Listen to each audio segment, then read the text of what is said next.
Good evening. My name is Eugene Peterson. I'm the chair of the Anne Arundel County Human Relations Commission. We are a part of the county charter, which we were, the voters made that permanent in the 2020 election. Prior to that, we were created by executive order, but we're now a full part of the county charter. We have a statutory responsibility to investigate allegations of housing discrimination. And on our web page, which is on the county website, we have a form that's available to the public.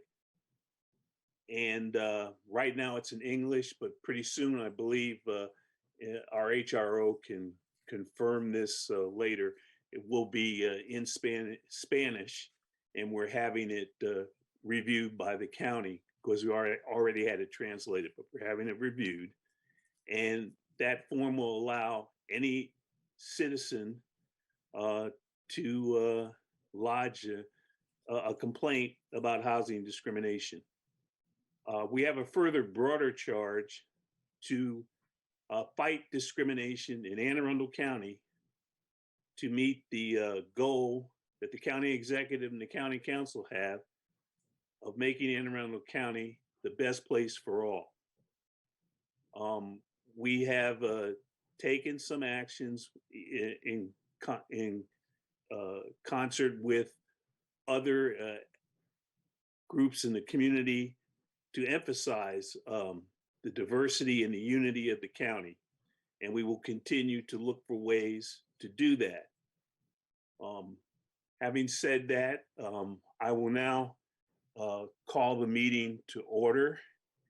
And the first item on our agenda will be the roll call. Commissioner Daydoni, can you do the roll call? Absolutely. If you are here, I'll ask you to unmute and say your name or I or here, present, whatever. We know that commissioners may come in over the course of the meeting. I will acknowledge their presence shortly after they arrive at appropriate breaks in the meeting.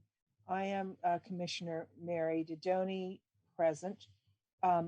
Our fearless leader, Commissioner Eugene Peterson. Present. Thank you very much. Commissioner Tara Kim, our newest voting member, I believe. Present. Thank you. Thank you very, very much. Commissioner Laura Langody Farinas. Present. Thank you very much. And I believe that is 4 of our commissioners present. We now have 12 on the panel. Those are the only ones I can see. We now have 12 commissioners. We would need 7 commissioners present to have a quorum. I think we also have Commissioner Karpowitz with us. I believe. Yes, I'm present. Please help me. Is Commissioner Karpowitz a voting or ex officio commissioner? She's a voting member. Okay, that means that we have 5 out of 13. That means that we would need to still have 7 present. That's and correct. I apologize. Commissioner Gaskin is now joining us. Thank you very much. Commissioner Faye Gaskin has joined us.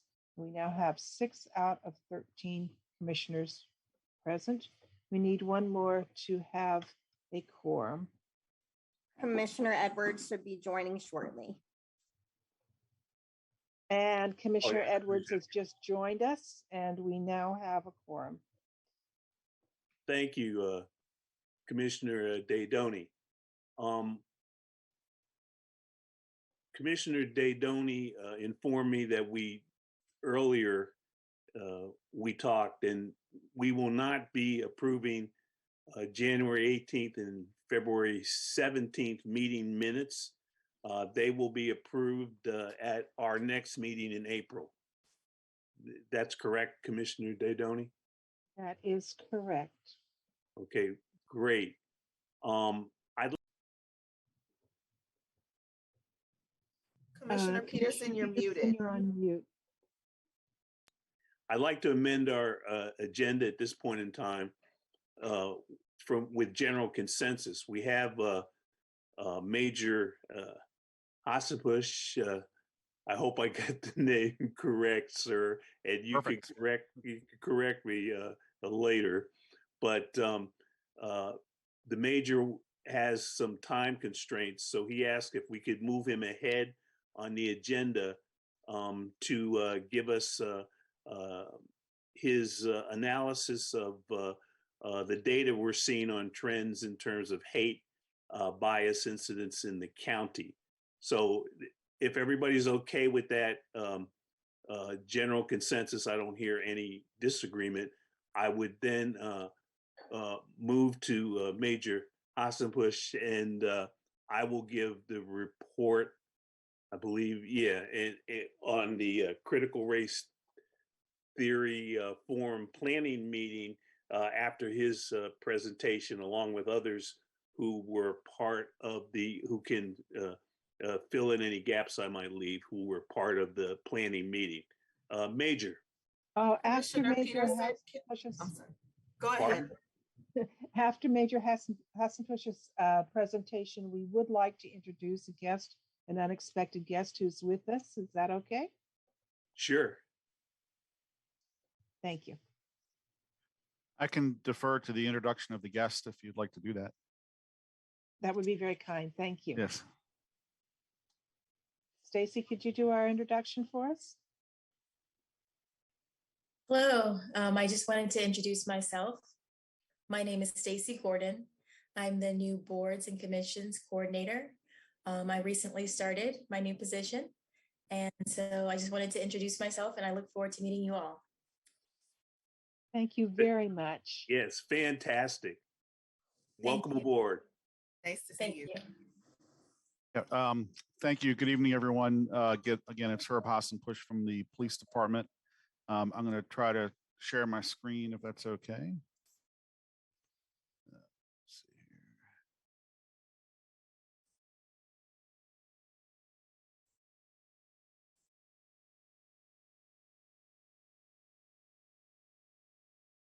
Do you see the screen that is the county's hate bias dashboard?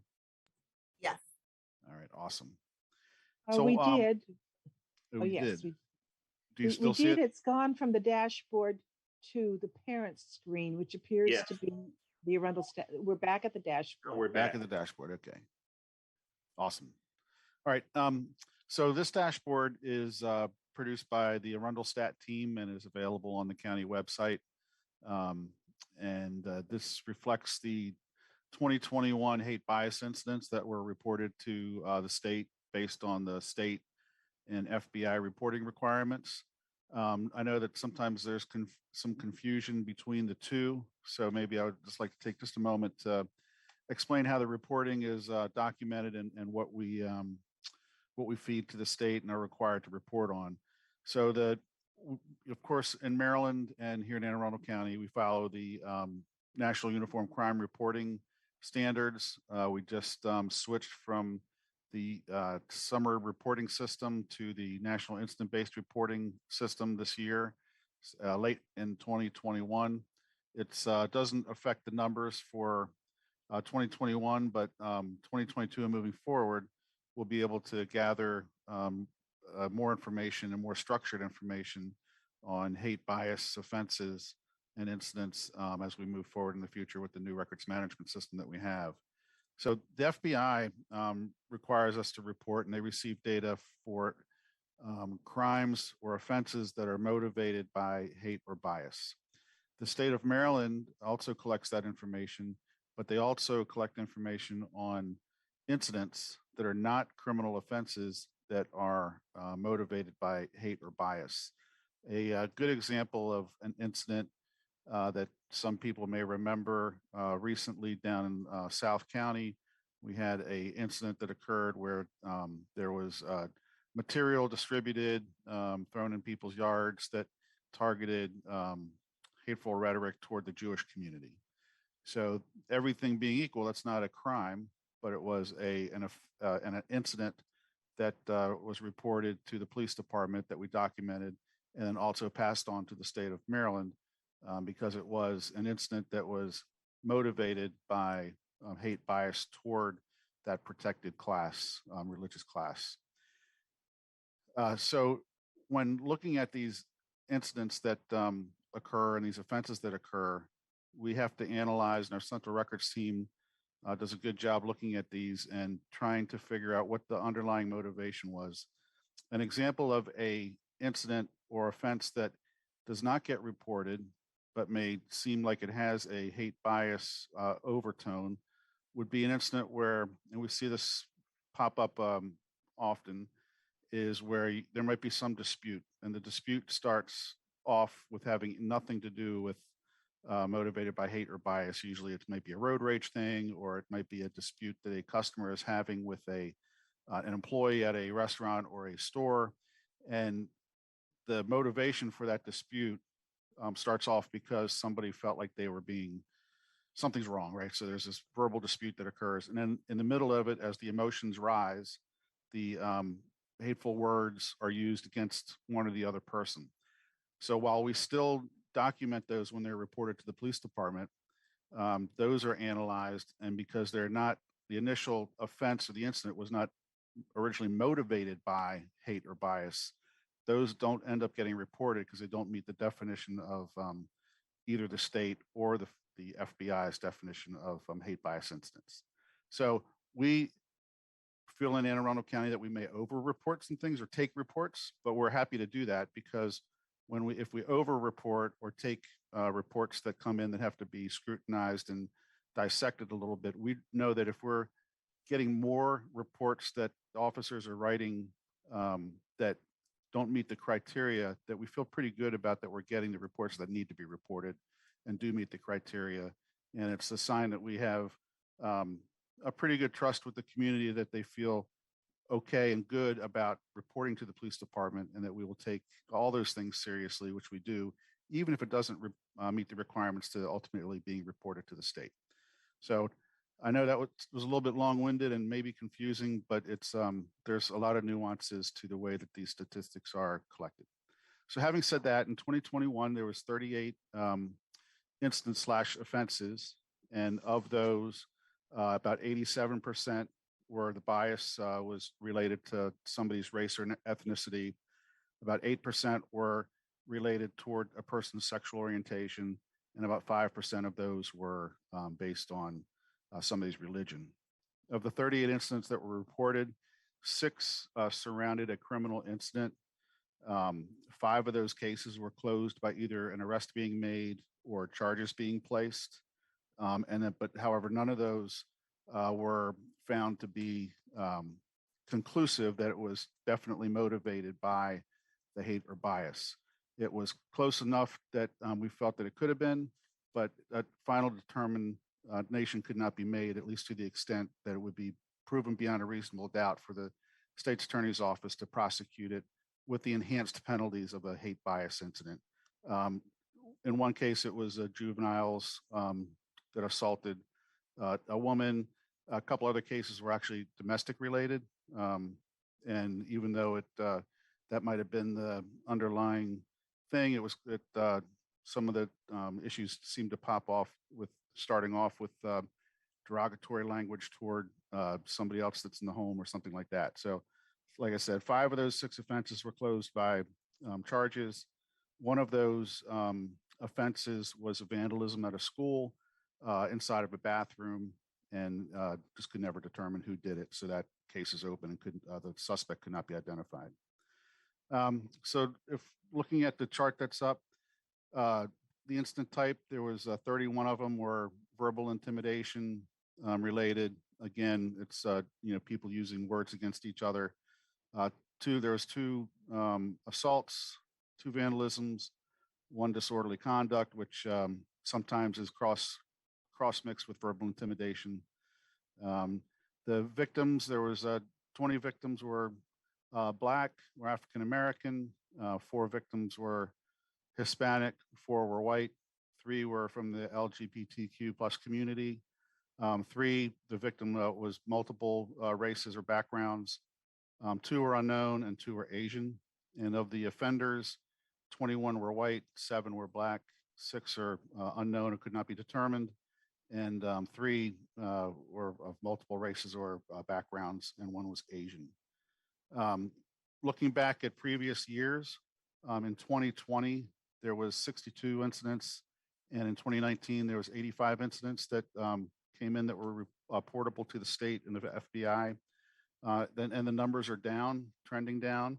But when you look at the percentage, the breakdown is basically consistent over looking at those 3 years. In 2019, the number of incidents was higher, but the percentage breakout was about the same, where 85% of the incidents were based on race and ethnicity, 8 were based on sexual orientation, 7% religion.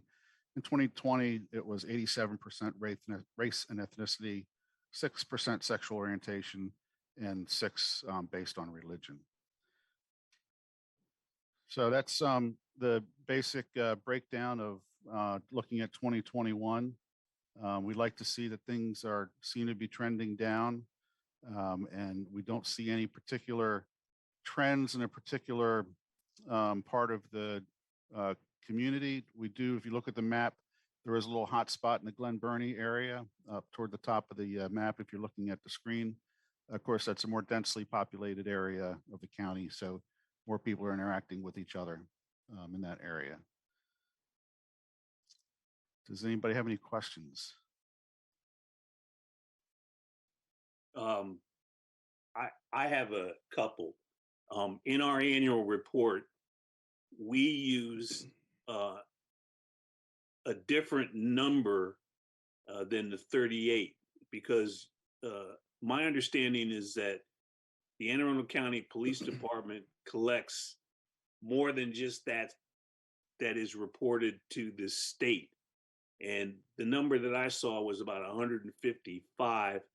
And a lot of those, well, some of them were in schools. So could you talk about why you would collect that data but report this to the state? Sure.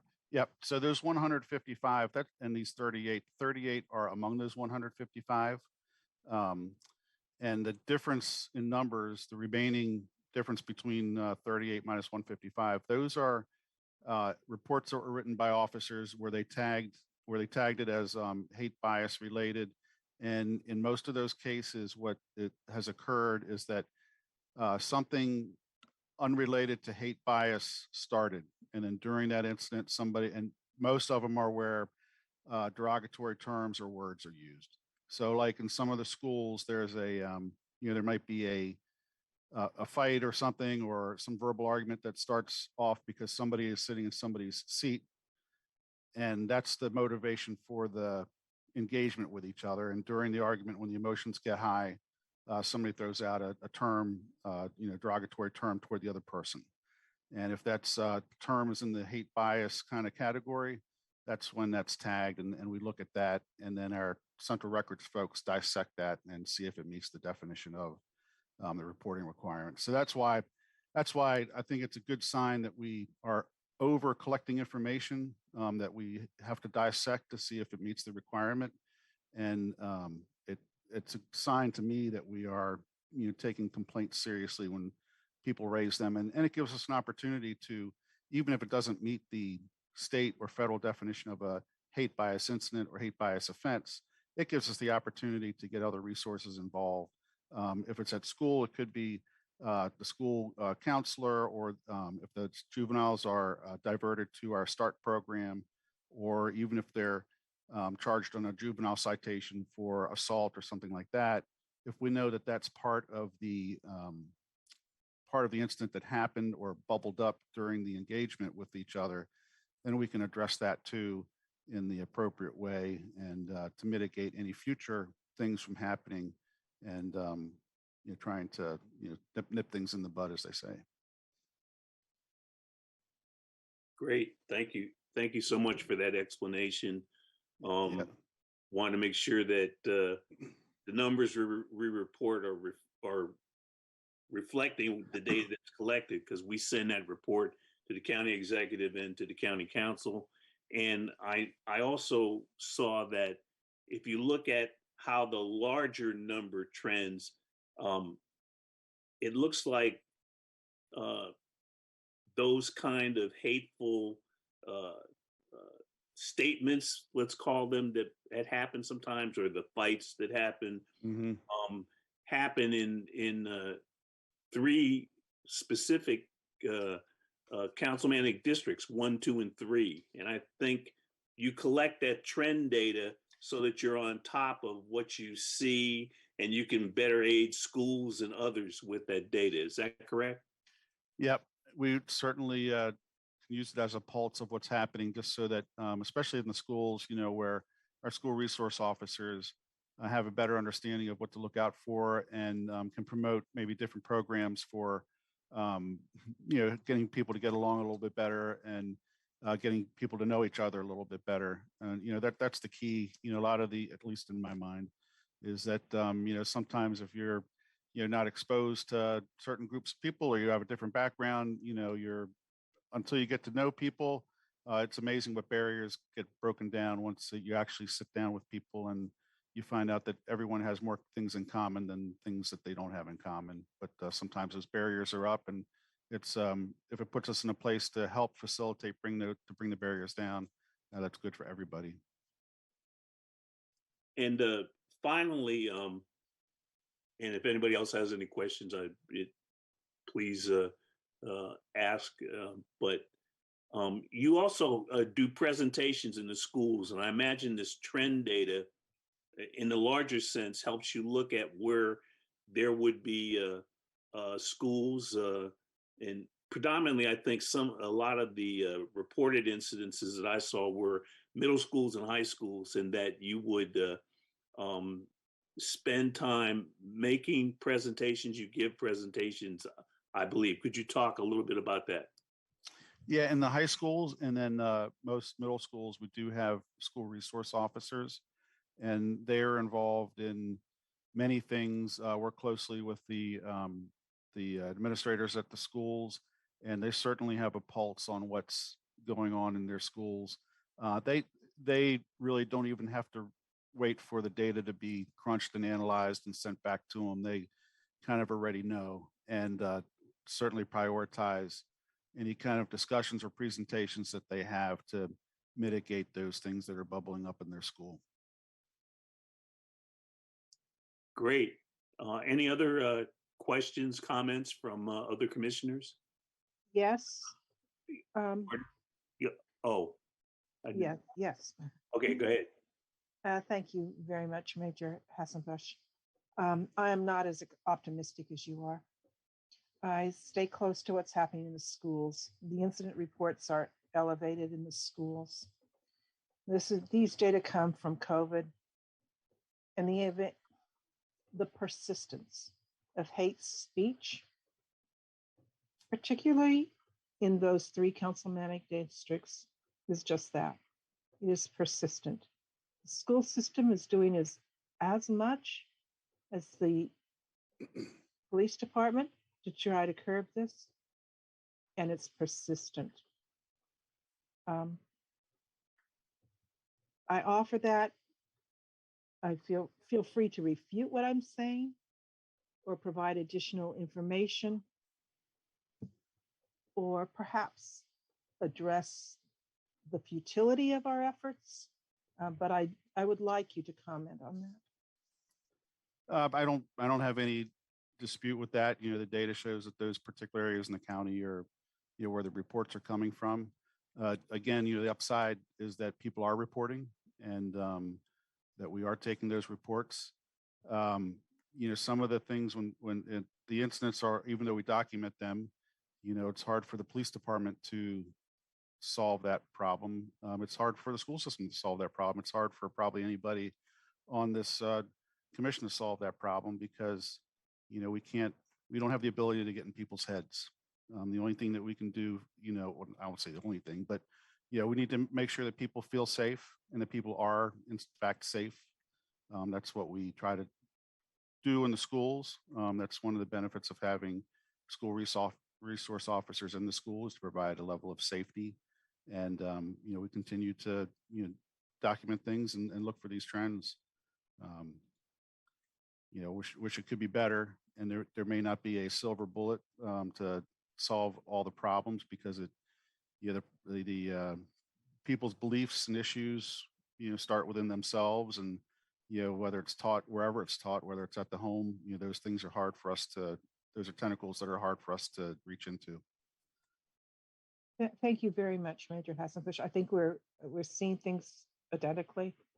I think we're experiencing equal frustrations, and I think we're working together. And it seems that you are aligned with what I know from the school system as well.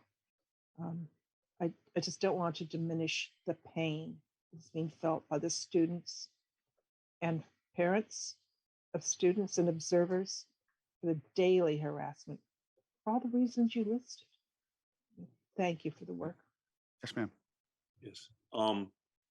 Major, thank you again for your presentation. I know you're got a busy schedule and you're probably off to another meeting. So again, we welcome this. The only other thing I would advance to the commission is maybe we've never really put this link on our webpage so that citizens can access it. So it might be something that, and I'm assuming we can do this, Major, it might be something that we can provide to the general public. Is that correct? Yeah, I see Ms. Smith making some notes there. And we had a meeting the other day with the smart folks that handle the Arundel stat dashboard here. Mm-hmm. And I'm sure that it's just simply a link. It's currently publicly accessible on the county website. I'm sure it wouldn't be hard to put a link to it on the commission's website. Thank you. And thank you again for your very well presented presentation. It's a hard topic, and when we're talking statistics are all over the place, and just wanted to take some time to explain the differences. And thank you for the question, for the additional cases that you get, and allow me to explain what the difference is. I know it can be confusing. Sometimes it's confusing to me, but I have to think about it and understand what where we're coming up with the data. And the important thing is that the data is consistently presented, and the dashboard provides good transparency for that, because the last thing we want is a bunch of different data floating out there and people not understanding what that data is.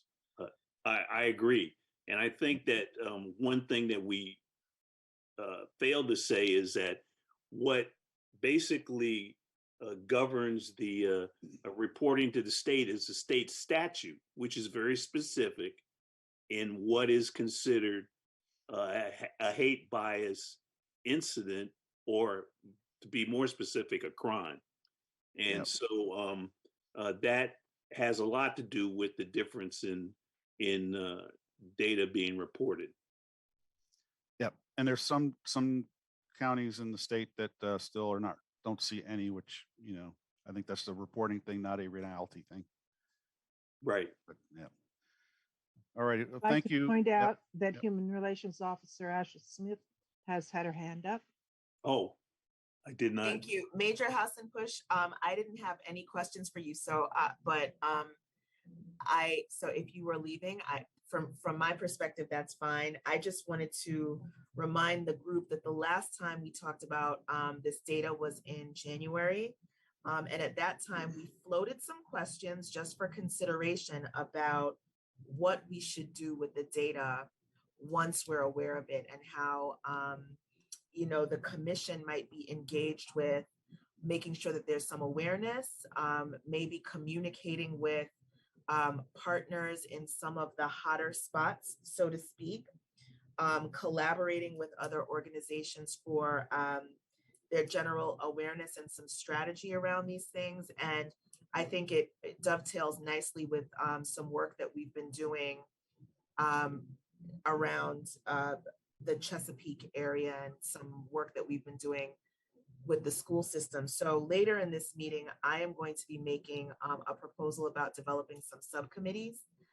So I just wanted to remind everyone, to consider whether and how we can engage with the data and be a support to the police and to the school system. Fantastic. Yep.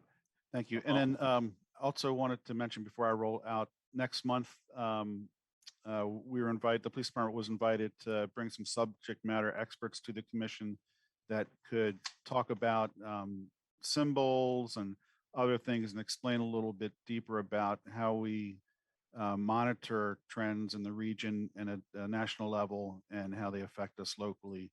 And that would be representatives from our Homeland Security and Intelligence Unit and Gang Unit. So we're happy to provide those SMEs to the commission next month.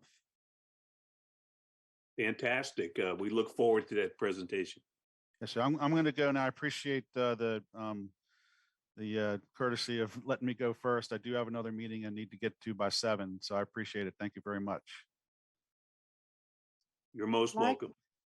I'd like to comment on posting or linking to these stats and the concern of having multiple presentations of statistics. Just as we find 2 sets of statistics, so does the public, and the school system has an even higher number. So I would suggest that for the sake of both completeness and credibility, we link to all 3 sets of data and we explain or provide an explanation of the differences among them. Point well taken. We'll, when HRO Smith makes her presentation, she'll have some things to say about the subcommittees, and that would be subcommittee work.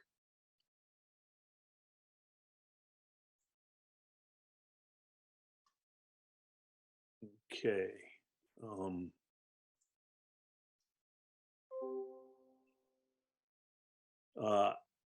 I'd like to now move to a report, and I'd ask others who participate in the meeting to chime in after I'm done on our first planning meeting for the critical race theory forum. We held that on March 15th for about an hour. We had a number of participants, and I'm sure that will grow as we continue to move along. I would remind commissioners that that's one of the reasons we're talking about subcommittees, because if you raise your hand and say you want to be involved, you got to go to the meetings. I would start by saying that we talked about 4 different things: panelists, presentations, location for the forum, and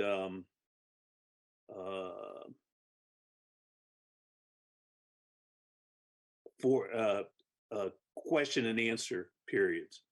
One of the things that became evident as we talked, and Reverend John Cresswell, the member of the planning committee from the Interfaith Advisory Council of Anne Arundel County, pointed out that the key to the success or the failure of the event will be the moderator. The moderator will set the tone. The moderator will also engage the panelists. And when we talked about engaging the panelists, we had a rather interesting discussion about how that should be done. Should the panelists simply give their presentation and then the moderator would follow up, or should the moderator have a series of questions that would be addressed to all panelists, and then that they would enfold that in their presentations? And my understanding was that there was great interest in providing the moderator providing questions. So each person that attended the meeting has been asked to provide a series of questions they think would generate useful discussion about the origins and development of critical race theory, what it is and what it isn't, I guess, basically. We talked about who panelists might be, and I was tasked with asking, and I'm trying to remember, Professor Daniels at the University of Baltimore School of Law, who teaches among civil rights theory, critical theory, and is fluent in critical race theory, to talk about its origins and why it is specifically taught at the law school, and is not taught for good reason in any public school in the United States of America. And then that would lead to other panelists, and specifically the panelists from the school district, who would talk about how the school district approaches this issue, topic, what the school district really does, and that would be from the Office of Equity, I believe, to talk about how curriculum and other things are designed to be inclusive and not exclusionary. So I have followed up with my assignment, and I sent an email to Professor Daniels. I'm awaiting her response. And I also today called, I tried to get her number. I was not successful in getting her number, but I did leave a message with the assistant to the dean of the law school, who said on a voicemail they would get back to me with the information, or with the answer to the question that I had raised, which is to get the phone number of Professor Daniels. Other panelists, I believe the school district would have a panelist, and that would probably be the director of the equity effort at the school district, and that's Maisha Gillens, who has given a presentation that Commissioner Daydoney, who was on the call, pointed out, that's very detailed in terms of the efforts of the school district to be inclusive, not exclusive, and how that differs from teaching critical race theory, but may have some aspects of the theory itself, and that'll be a nuanced discussion that the school district will have to go through. And then there was an idea to get somebody from the community. Two names came up. Commissioner Hatcher brought up Carl Snowden, a noted civil rights activist in the community. And I said that, and I believe Commissioner Hatcher's mentioned before, a member of the local chapter of the county NAACP, Stephen Waddy, who had given a presentation that I believe Commissioner Hatcher heard at the Human Rights Commission, Annapolis Human Rights Commission, and that outlines in a number of different terms, some a little controversial, of why critical race theory is not exactly what some of the proponents of getting it out of the public school and the public discourse are claiming that it is.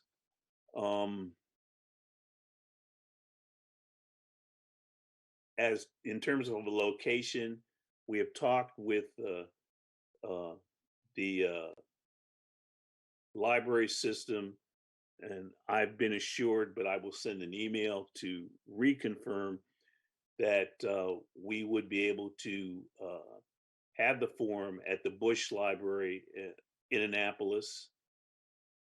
I have also sent a communication to Anne Arundel Community College. I'll have to follow up on that again because they have not shown any interest in doing what they did with the hate bias forum and having it on their campus. So I will follow up on that item. In terms of the question and answer period, there was some concern that folks might just want to come in and not ask questions, but make presentations. And we talked about how we might have to have control of the microphones so that we could ask them politely to ask the question. And if they continued to make a presentation, we would cut that presentation off. And so when I communicate with the library system, I'll make sure that their system, their audio systems in the Bush Library would allow for us to be able to do that.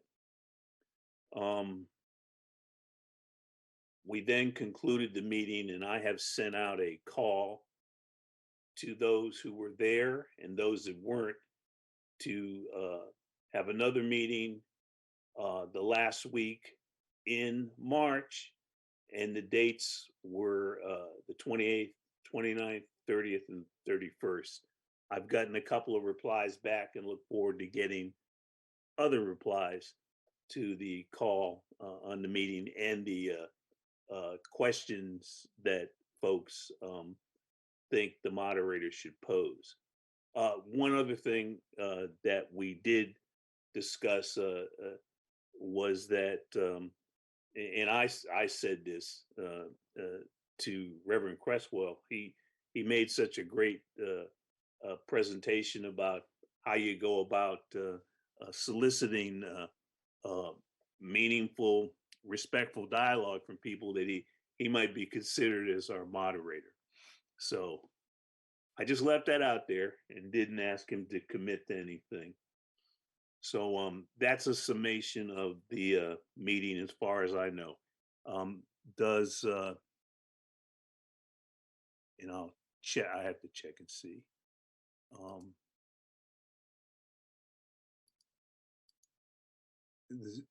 Okay. Anybody else? Oh, okay. I see a hand up. And that's, there's a raised hand? No? Or did I? I see your hand raised. Oh, my hand raised? Well, that's not a good thing because I'm speaking. Let me see if I can take care of that.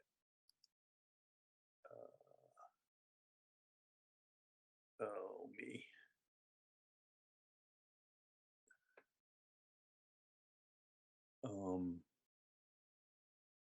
I took care of it. Oh, okay. And you just put it back up. No, I just took it off. Okay. Any feedback from those that attended the meeting? Okay, so that's an accurate description then of what went on. I think there might have been just one more thing. Did you mention that we did talk about having a youth voice? Oh, on no, the I did panel? not. Yes. I did not. And Commissioner Kim, would you go ahead and explain why you thought that what kind of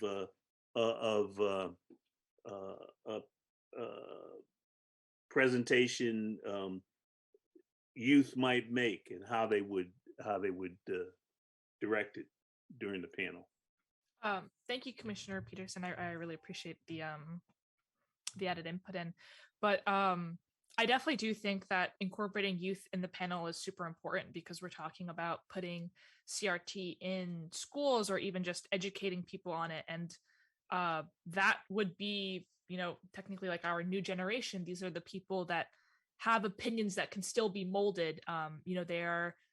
They're eager to learn. And especially with our new generation, I don't know if you guys have been noticing, but the rise in activism, people are trying to become less ignorant. They're trying to know and learn more. And the youth is such an important target audience for this. And I think that a really big point is, either including a youth panelist or, finding ways to make this discussion or this panel, cater a little bit to the youth group as well by adding in like personal stories or, making it engaging. Because not only do people want to learn more, but they want to find things like relatability. I think things like that are so important. And, even if we're not specifically targeting the youth group, I think personal stories are such a great way to connect heart to heart. Thank you. Thank you.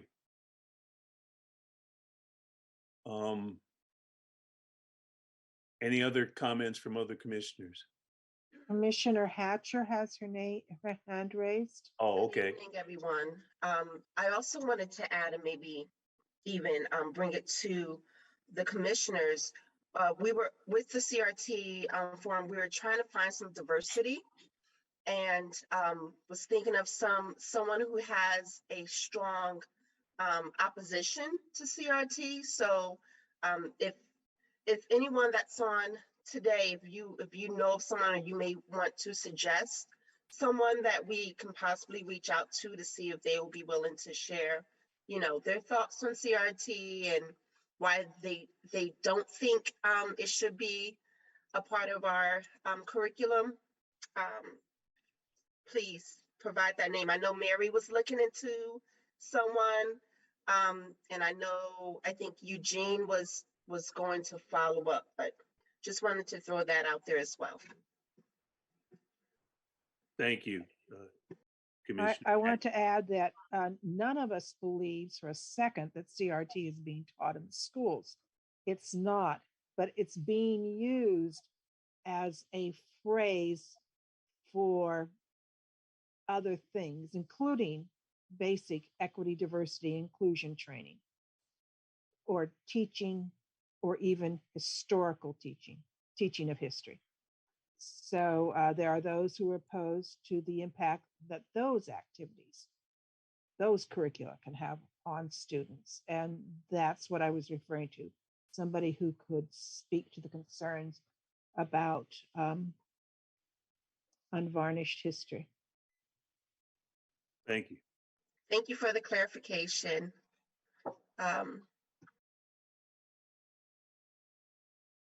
Okay, any further comments, questions? Hearing none, I'd like to move to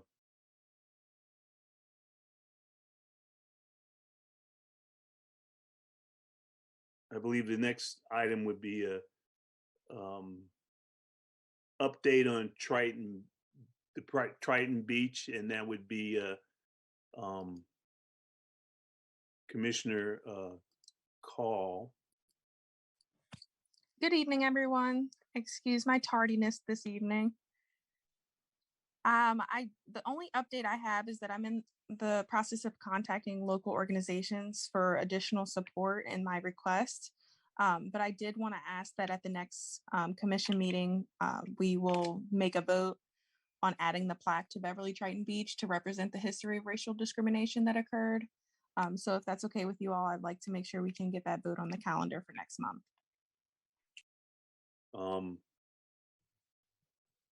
I don't see any problem with putting that on the calendar and going again briefly through why the request is being made. So I will calendar that for our April meeting. Any other comments on that? I just have a quick question for Commissioner Call. Have you summarized this issue somewhere? Like, is there a website or like a little blurb about it that you can share via email?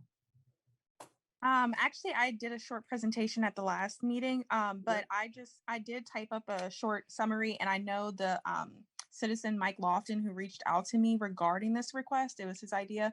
He came out and gave a presentation as well with a great PowerPoint, so I can ask him to share that with me as well. Or if you could just, do you mind just sending me that little, the little write-up that you did? If Yeah, I of put course. my, I'll put my email in the chat. Okay, no worries. Thank you. You're welcome. Okay, the next item is update on the Police Accountability Board. I believe this Monday, and HRO Smith can help me out with this. There's going to be a presentation to the county council to adopt the legislation. There's a time crunch here. I think it has to be done by April or May or. That's accurate. So on, basically it was introduced, they had public hearing last week, they introduced some amendments. And so on Monday, they're gonna have public hearing on those amendments, and then they have some more amendments that they're gonna go through.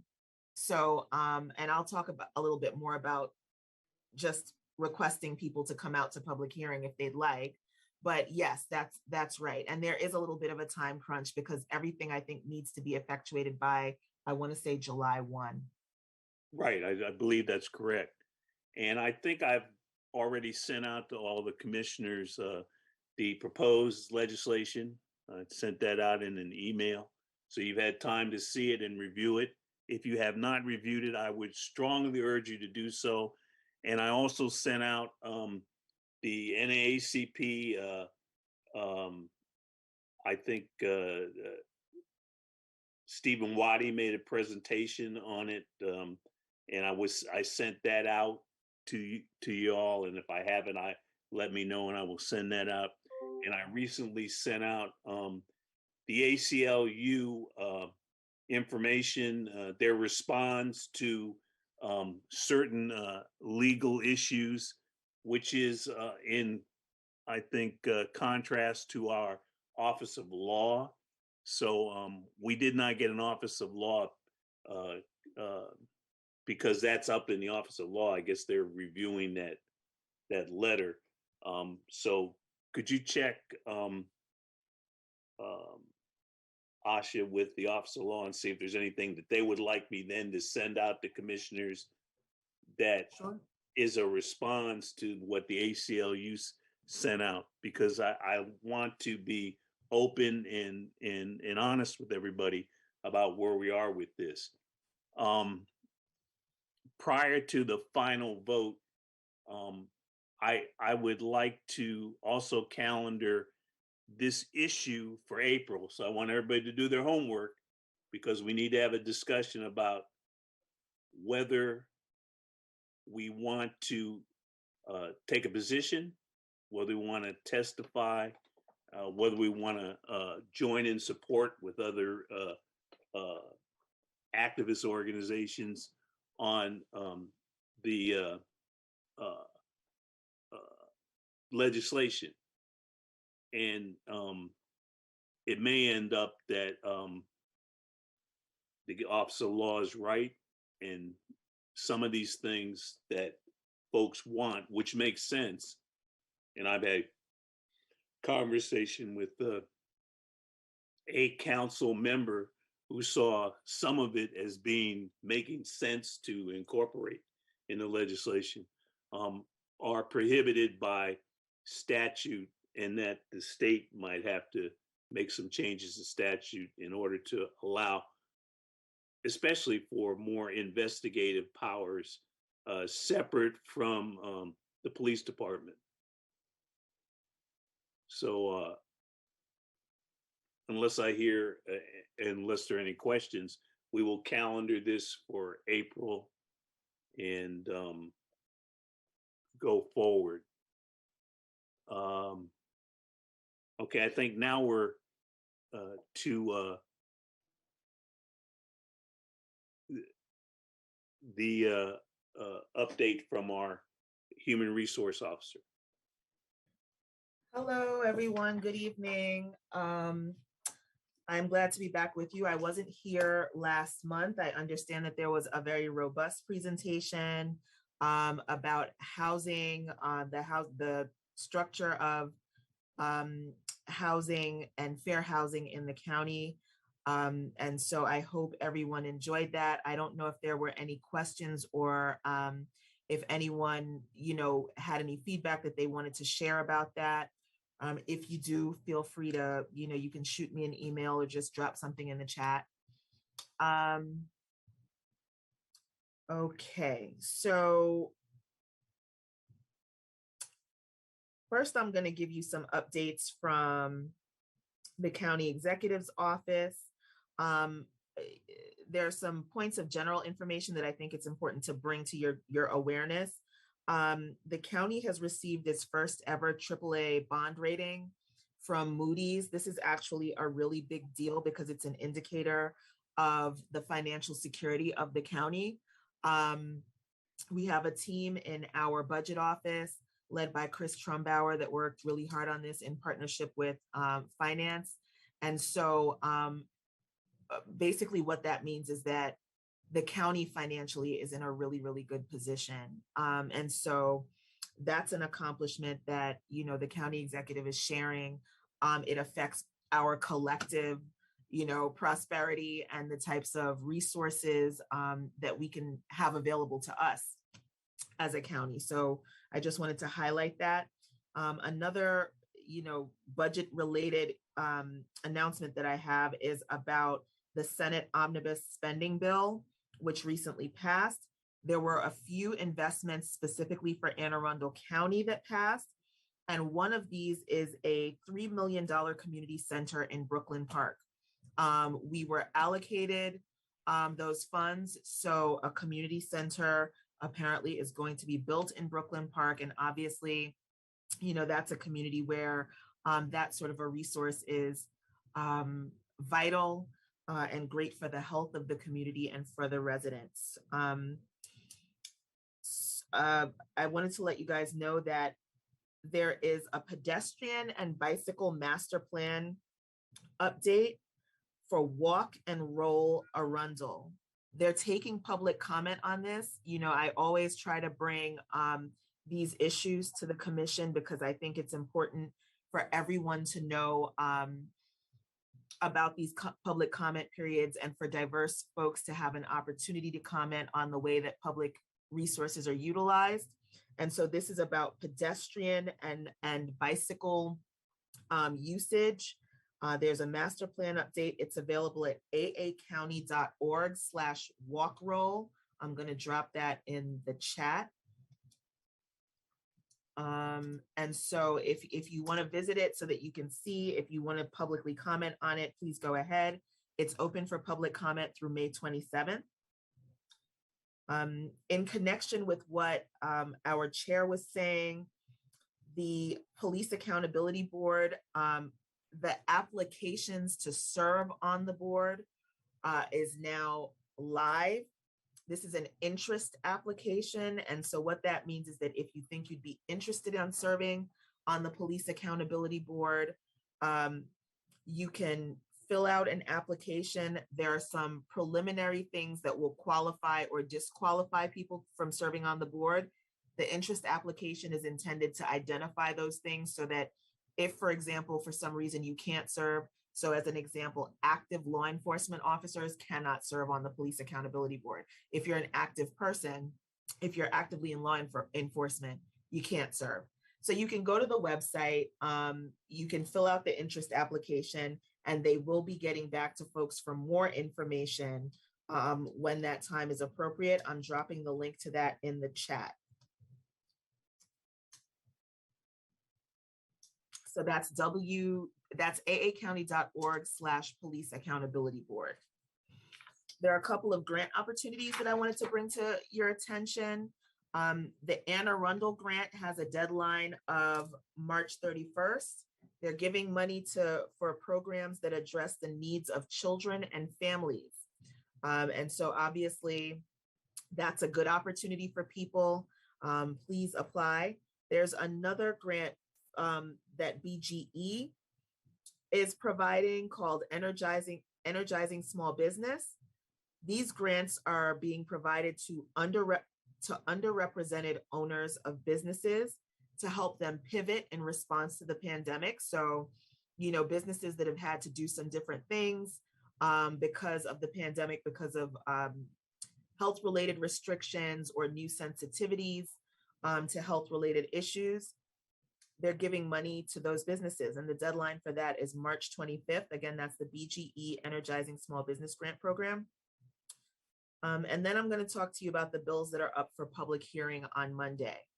So as our chair mentioned, the Police Accountability Board legislation as currently amended will be up for public hearing on Monday. We'd like folks to come out if you have an interest. Police accountability is something that affects everyone in this county, and what that looks like is going to be determined by a bill.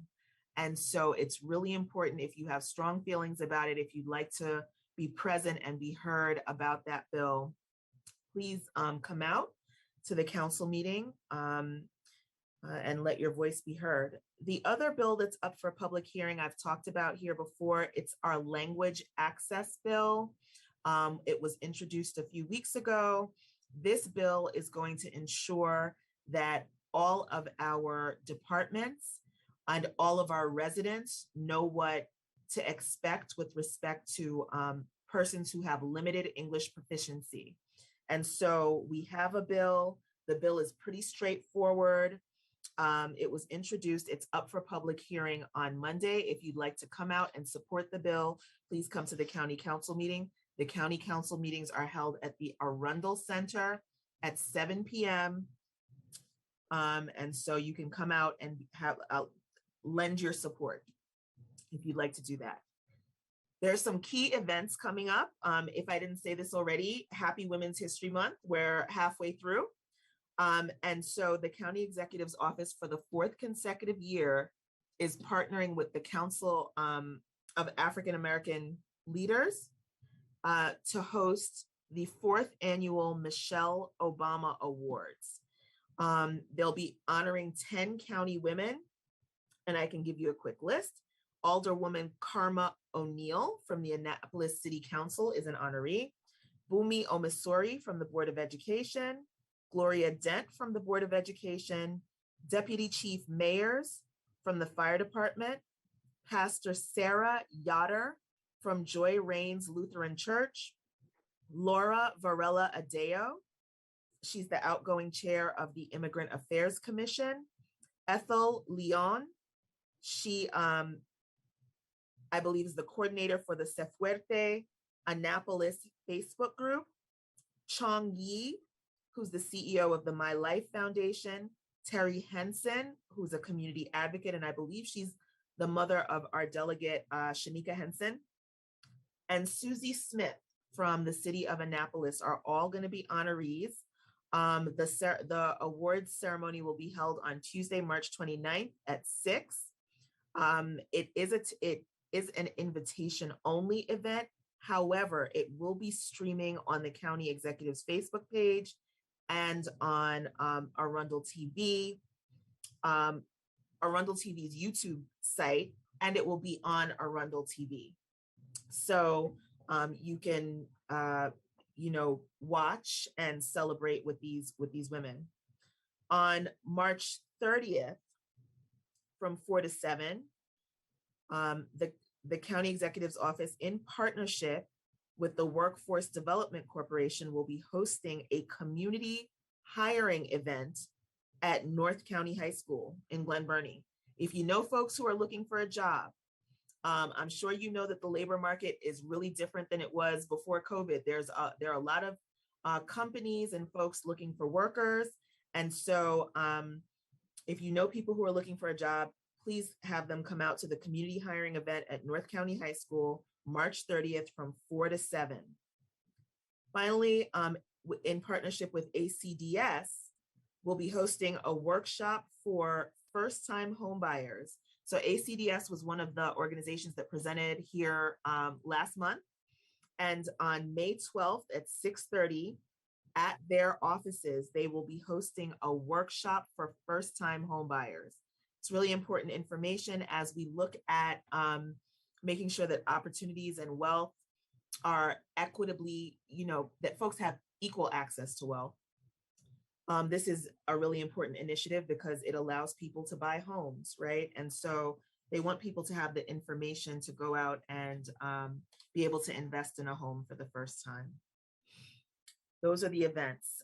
In terms of police reports, between the last time I was here, which was in January, and now, we've had, several new hate bias incidents that were reported. I'm just going to tell you the breakdown and where they were. In Annapolis, there were 2. In Brooklyn, 1. In Crofton, 1. Gambrels, 2. Glen Burnie, 5. Fort Meade, 1. Hanover, 2.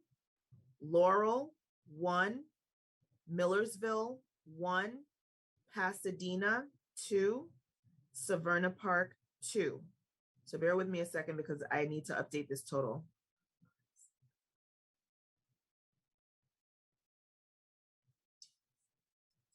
So that's 20 new reports between our January meeting and now. The allegations collectively involve the use of racial slurs, disorderly conduct, threats, assaults, vandalism, and telephone misuse. Unfortunately, as happens, school-age children were involved in some of these incidents. Some of them did occur at schools. And so I have that for you guys. In terms of fair housing complaints and inquiries and the status of our procedures, I want to give you guys a little update. We had one pending complaint on the fair housing side. I'll give you a little background because I think it's important for you to know. So the complainant in that case, was complaining about the rent that he was paying. He basically said that his landlord had been increasing the rent over a short period of time. And it turns out that the landlord is selling the premises and has been trying to get him to leave. He no longer has a lease. He's month to month. And so he was provided with sufficient notice to vacate. He didn't leave. The landlord has been increasing the rent in an attempt to get him to leave. I reached out to the complainant after getting some of this information in a preliminary discussion with the landlord, and I believe he's decided not to pursue it. I haven't heard from him since. So that case is sort of pending. I haven't had any relevant new inquiries. I get inquiries every day, but I haven't had any that are relevant. In terms of the structure for our fair housing program, I'm still collaborating with the Maryland Consumer Rights Coalition, which was formerly the Fair Housing Action Center, to see how we can divide the work. I think, at another meeting, I'd like to talk to the group about how fair housing enforcement is done in some places so that you understand the structure and the amount of staff that often that requires, and then talk about what it is that we're proposing to do here. But that all of those discussions are still actively taking place. So we are working on those. I don't have anything else from the perspective of my report. Maybe I missed it, but the procedures that we have that we're working on for judging a complaint when we get a legitimate complaint, how are we doing with the Office of Law and actually getting those finalized? The procedures are, I would say that the procedures are finished. I think the Office of Law has done everything that they can do to support us. The question is now about the format in which we're going to present it. And so one of the issues is that the prospective complainants in these cases often are people who have fewer access to resources, and so they may come to us unrepresented.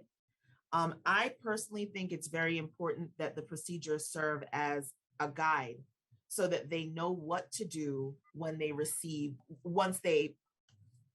if a complaint is accepted, right? So if we accept a complaint and we tell them we're accepting your complaint, we don't represent them, right? That's not what our function is. And so I don't think, there are procedures that are very legal in nature, and then there are procedures that allow any recipient, whether they're a complainant or a respondent, to understand how the process works and what they need to do.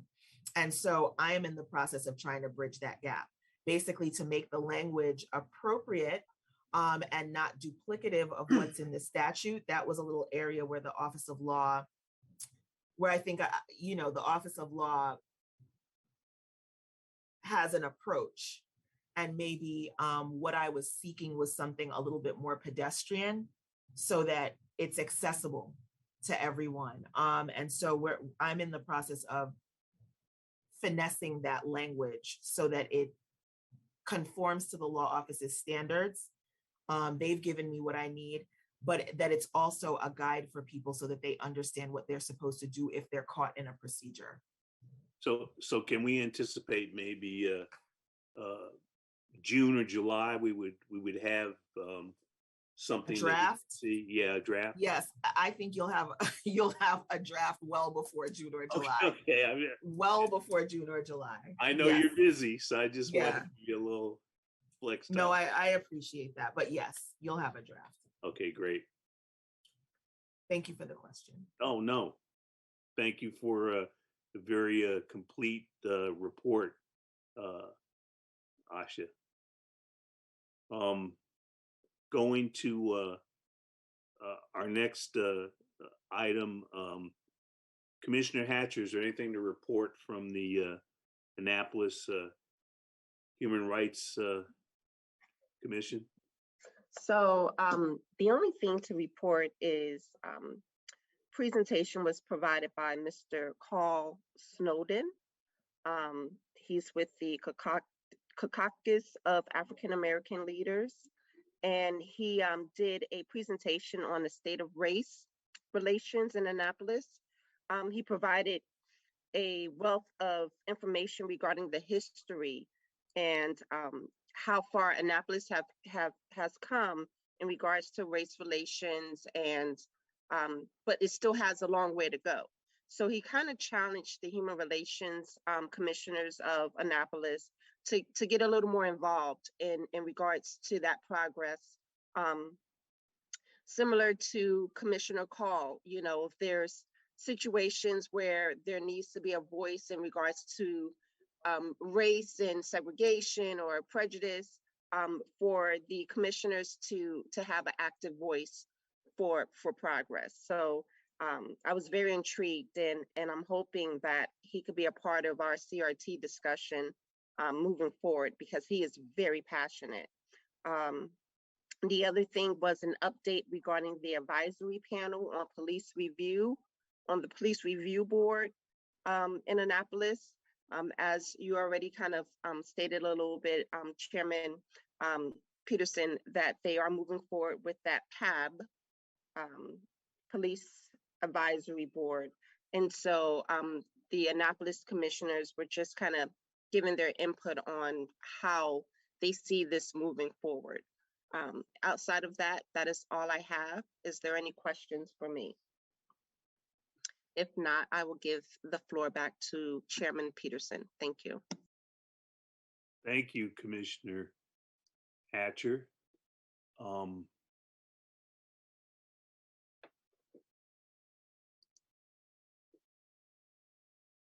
Like to go, we'll go to old business.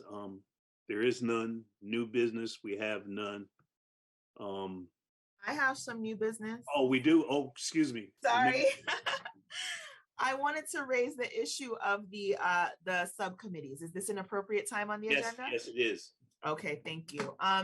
So I think having been here now for a few months, we have, I can tell you what I have hoped to bring to the group and where I think we are, right? I have hoped to bring some information, periodically about things that are relevant, I think, to the work of the Human Relations Commission. So, we've had our health equity folks in, we've had reporting about the police. Next month, we're going to be doing hate groups and hate symbols that are active now so that we know what's going on. We're working on CRT. There are a host of and I forgot to add, we've also been responsive to some complaints and have been having some good conversations with the school system about ways that the Human Relations Commission can support, from a community perspective, some of the work that they're doing in schools, right? So, I think we even reinforced that point today, that in communities where we're having trouble, sometimes the issues are manifesting themselves in schools, but they speak to a larger concern in the communities that the schools are located in. And the school system can't solve everything, and the police can't solve everything. And so as partners, there may be some things that we can do. We are, however, limited in terms of people, time, available daytime hours, and we all can't tackle everything. I think that in the interest of being engaged and active, it would be helpful for the commission to consider forming some subcommittees. And I think how many subcommittees and what the subcommittees are tasked to do is up to the group. But I do think that it would make it would allow the commission to maybe be a little bit more active and responsive, right, in a timely way. If there were folks who were charged with sort of looking at particular issues and maybe doing some projects to facilitate the overall work. And so that is, my suggestion that I wanted to bring to the group. That's a good suggestion. What I would want to do is calendar this on our next meeting. I think we have the presentation from the police department on hate bias symbols. We have the discussion and then maybe a vote on the Triton Beach Park plaque or depiction of the history, however that would be done at the park. And now we have the idea or issue of subcommittees, and we do have after the public hearing on Monday, we will in April probably want to, and I said we would decide what, if any, action we would want to take in terms of the police accountability board legislation. And that would not be too late to voice opinion at that point in time. So those are the items that we could be looking at. And as you see with those items, it would be nice to have some generalized subcommittees you could route some of these things into. Because nobody, as my good friend Carl Snowden has said many times, nobody can do everything, but everybody can do something. So we have to figure out the something that you as commissioners are really interested in and break those down into subcommittees. So with that said, I would ask for suggestions on subcommittee titles. And if you can send those to me, we would have a series of those that we could then look at and decide what, if anything, we would want to do in terms of subcommittees. And I see Commissioner Hatcher. Yes, Commissioner Hatcher. I should thank you so much for, you always provide us such great detail. In regards to the subcommittees,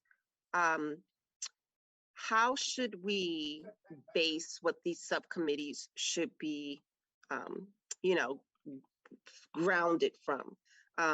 Like, what need is there for us to put that out there? I just want to make sure I'm going in the right direction with any suggestions that I may have. Excuse me. Thank you.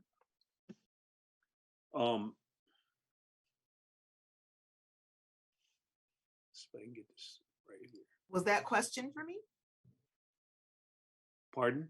Did you want me to Oh, respond to that? it's for whoever whoever has an idea as to, yeah.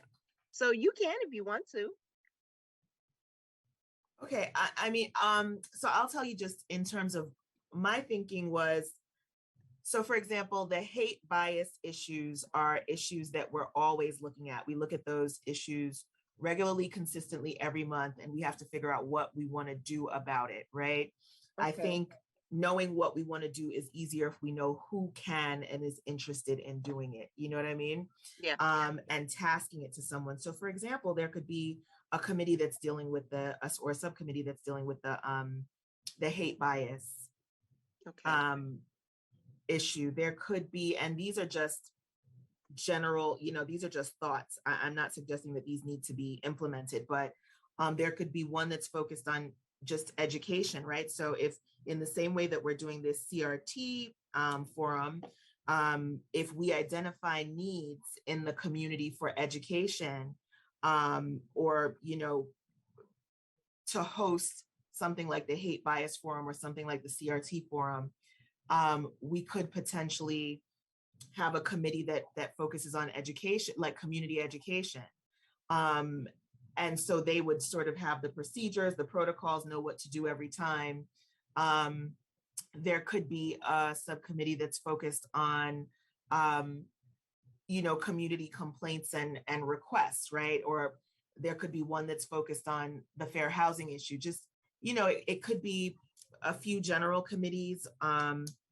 But those are the types of ideas that I was thinking of. And, other people might have other ideas and you can bring them to the group and vet them and see what sticks. Thank you so Okay. much. That was very helpful. I might also add that when George Floyd was murdered, we took a rather vocal and active stance, which is still on our webpage, about police reform. And I had a discussion with the commissioner, county council woman from Annapolis, the Annapolis district, and who read our report and wanted to know what things we might do. And I suggested that the council might think about developing legislation that's modeled after some of the things we talked about in terms of police reform that actually has been enacted in Baltimore County. They have a ban on chokeholds. They have a ban on shooting at moving cars. They have a requirement of the need to intervene for police officers, etc. So we might also have a subcommittee that looks at those issues on police reform, and then again engages with the county council and the county executive to get something on the books. Because I'm always struck by a conversation I had with the former police chief, and I'm drawing a blank on his name right now. Great guy. But he pointed out to me that many things that look awful are lawful. And my feeling is, if it looks that awful, it not ought to be lawful. So we might want to revisit that whole package that we put forward and see if we could move legislation in the county with the help of the county executive and county council members that would be interested in working on that.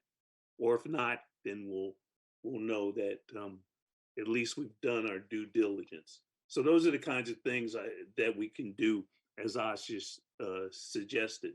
So again, I would ask and encourage everybody to give us some titles in terms of subcommittees. Commissioner Call. I just wanted to say that I love the idea of the police reform idea. I do want to mention that following the murder of George Floyd, Prince George's County executive had created a task force for police reform. And I actually was a college intern, a part of that. So it was very interesting to just have so many presentations on various topics regarding the community, regarding just so much. And it was very valuable. And we came up with so many recommendations that the county executive had implemented, majority of them. So I would recommend you all take a look at that if this is something that we're going to get into. But I'd love that. Thank you.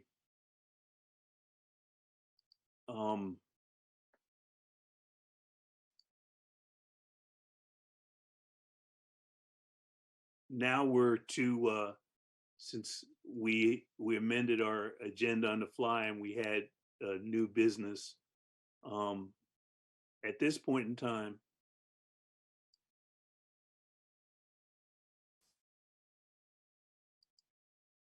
I believe we're down to good of the order items. Is that correct? Yes. Good of the order and welfare. Any good of the order items? Okay. Hearing none. Any announcements? Okay.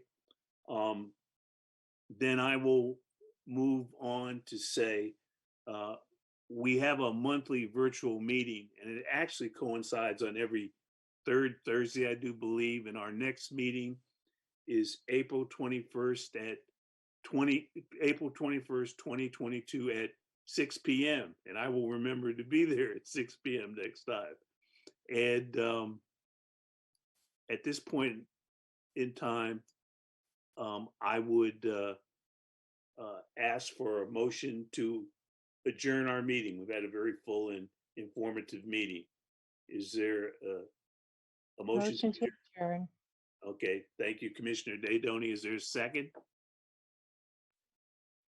Second. Okay, and the second was? I missed. Commissioner Lakeisha Commissioner Hatcher. Hatcher. Oh, I'm sorry, Commissioner Hatcher. That's it. All in favor signify by saying aye. Aye.